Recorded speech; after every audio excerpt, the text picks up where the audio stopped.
ये health minister कौन है कि कहीं रिजाइन देवेनि ये लोक सरकार कहते परा ये रिजाइन देवा बाध्य निश्चित भाव में निर्लज सरकार प्रभाव पड़ा न पड़ा अलग कथा कि सरकार हूँ निर्लज सरकार ए सरकार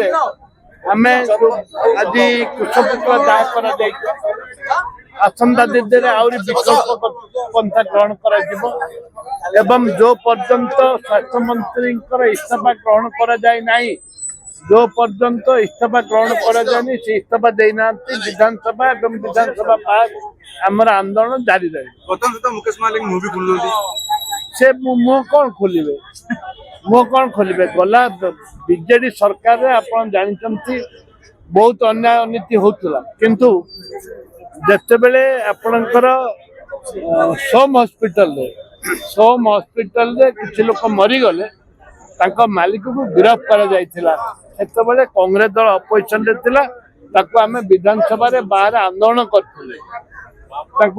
मालिक को भी गिरफ्त कर तत्कालीन मंत्री अतुल सब्यसाची नौकरी जाइए मंत्री रिजाइन देते आज ये कौन है कि ये हेल्थ मिनिस्टर कौन है कि कहीं रिजाइन देवेनि ये लोक सरकार कहते परा ये रिजाइन देवा बाध्य लोक सरकार अभी कांग्रेस दल केबे कौन सी परिस्थिति का सहित कंप्रोमाइज करनी कर प्रश्न उठुनी निश्चित भाव में क्रांतिकारी नेता भक्तचरण दास नेतृत्व में आज जो चारिआडे आज आंदोलन चली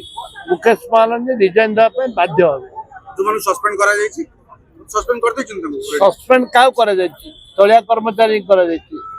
सुपरिटेडेंट सस्पेंड होती सस्पेंड बर्खास्त कर तलिया कर्मचारी की लोक देखा मुह धोवा नीति से सरकार तलिया कर्मचारी की कहीं करेंगे कहीं अन्य मानक अच्छा मंत्री रिजाइन दौना तलिया सस्पेंड करवा लोक खाली धुआ बाण